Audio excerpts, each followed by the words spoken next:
kalau ada yang merasakan nyeri di sekitar dada, itu juga sudah termasuk indikasi ada kelainan jantung atau bagaimana kira-kira dok itu?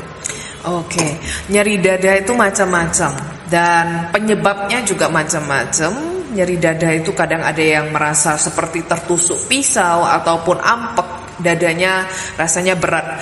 Nah, yang mengarah ke jantung itu biasanya nyeri dadanya itu tumpul atau berat seperti ditindih beban berat, kemudian bisa tembus ke punggung belakang, kemudian menjalar ke lengan kiri.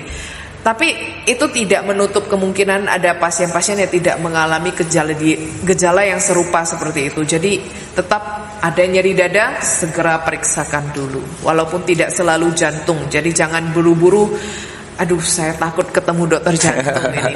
Nyeri dada, jangan-jangan sakit jantung. Jangan takut, periksa dulu. Tidak semuanya. Kadang-kadang ya bisa dari lambung gitu ya. Karena memang selama ini ketika mendengar dokter jantung itu rasanya ada ketakutan ya.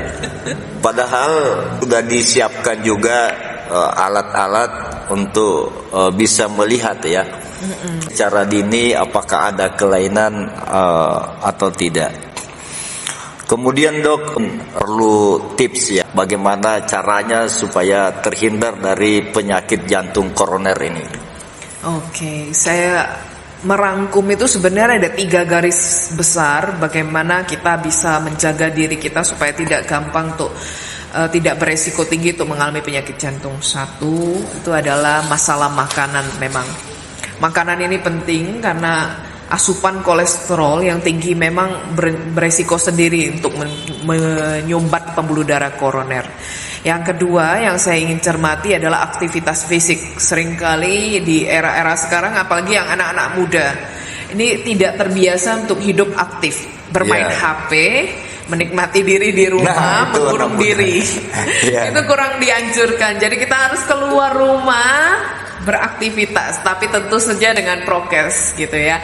Dan yang terakhir adalah memeriksakan dini secara dini, mengontrol faktor risiko. Kalau kita sendiri sudah tahu ada, kolesterol saya tinggi, tekanan darah saya tinggi, jangan ragu-ragu untuk berobat. Dokternya nggak menakutkan kok, pasti nggak saya takut-takuti. Harus diobati gitu, jangan menutup mata. Itu saja. Tapi maaf dok ini, saya secara pribadi ya menganggap bahwa kesehatan itu 80% oleh karena pikiran ya.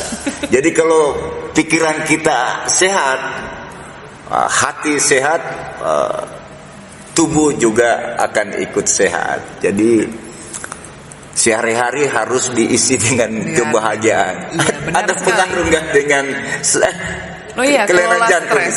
Ada. Stres ya. Jadi cerdik singkatannya cek kesehatan berkala, enyahkan asap rokok, R rajin berolahraga, D diet seimbang, I istirahat cukup, K kelola stres. Wah, jadi apa yang dilakukan oleh personil Rumah Sakit Bayangkara Bojonegoro ini selama ini berarti sudah betul dok, karena benar sekali.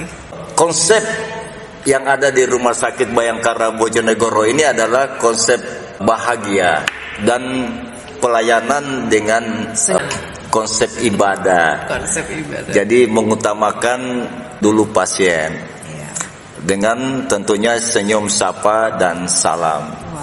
Jadi setiap pagi personil itu sebelum melakukan dinas itu harus menyanyi dulu gitu.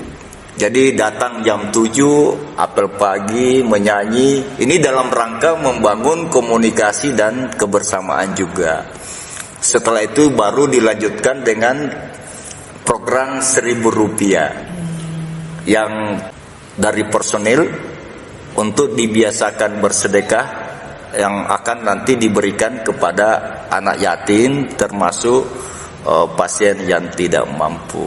Dan termasuk perawat-perawat, jadi di semua titik itu bahagia dalam melayani pasien dengan moto pasien sehat kami bahagia. Terakhir dok, mungkin ada pesan-pesan buat pemirsa dok yang hari ini masih setia di depan kamera. Ya, pesan-pesan saya seperti tadi, seperti Dokter Zakir bilang, tidak usah takut untuk memeriksakan diri. Jadi pada dasarnya kita tidak menunggu sampai sakit, kita harus mendeteksi dini untuk mencari resiko-resiko untuk mengalami penyakit jantung. Dan jangan ragu untuk ke Poli Bayangkara. Saya rasa semua Poli Bayangkara itu dokter-dokternya juga bahagia karena punya pimpinan yang baik sekali dan semangat sekali dan konsepnya bagus sekali. Jadi ceria sekali. Ini menimbulkan mindset yang bahagia di sana. Bagus sekali konsepnya. Jarang saya menemukan kualitas seperti ini. Terima kasih banyak dok. Terima kasih.